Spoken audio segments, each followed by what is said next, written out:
Illegal drug abuse in New Mexico. A couple of solutions here. First of all, thank you. Thank you all for being here. Thank you for taking time out of the afternoon during this conference. I know this section was optional. We're going to speak just briefly on some issues here. For those of you that don't know, my name is Jason McKinney. I am both a medical director, epidemiologist for the state, and medical consultant to the state of New Mexico on certain issues. And today, we're going to be speaking about drugs and the drug problem here at home. So, just a quick show of hands. You don't have to really raise your hands. Just think about it internally. Who here has used illegal drugs?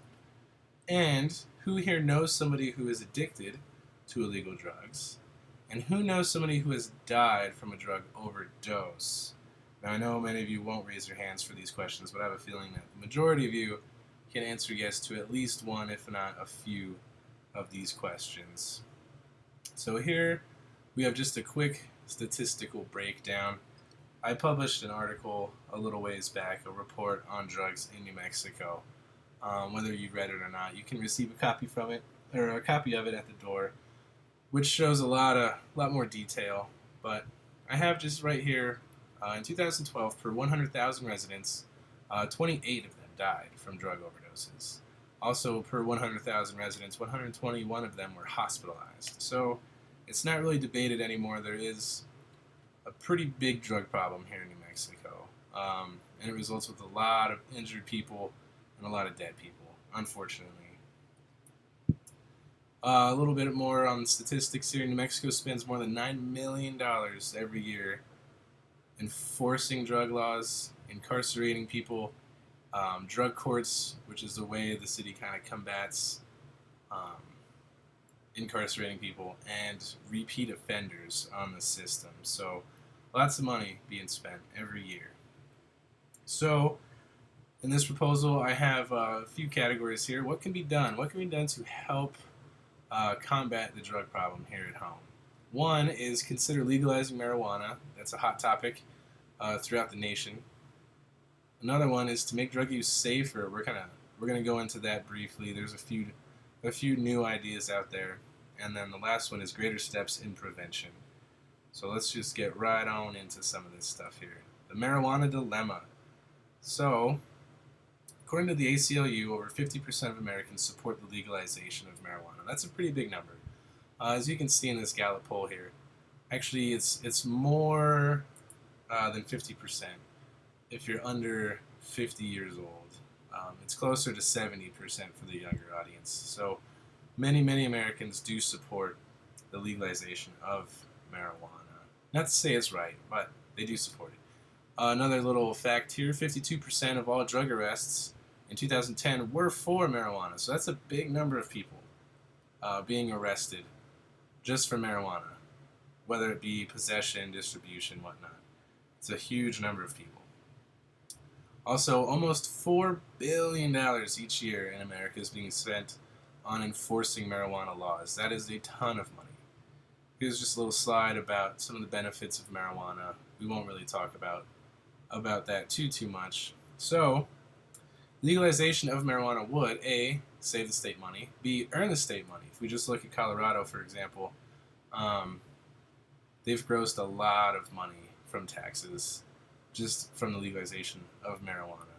And it'll lower the crime and incarceration rate. So less people will be arrested and less crimes will be committed if it is legal. There'll be less smuggling of it, less distribution of it. Everything would be nice and legal. So crime rate would go way down from that. This other topic here is to make drug use safer. So this is probably one of the most controversial ones. This has been going on in Canada for a while. Also, it's just being adapted into the UK. It's this idea of consumption rooms or safe houses that addicts can actually use for their drugs. So this allows addicts to use their drug of choice under medical supervision. And so what this does is an addict can go into a room, get safe needles, clean needles to use. They can stay in a protected environment so they can use their drug. Because drug use happens. If it's going to happen, these people might as well be doing it in a in a safe place rather than in a street corner or alleyway somewhere. And this actually prevents overdoses. It prevents deaths from overdoses because once the medical professionals see somebody kind of slipping into an overdose, they can intervene and prevent those from happening. It prevents long-term hospitalizations, and all of these save money in the long run. So I know it's a very controversial topic, but it's progressive. People are going to use drugs, and might as well use them safely, right?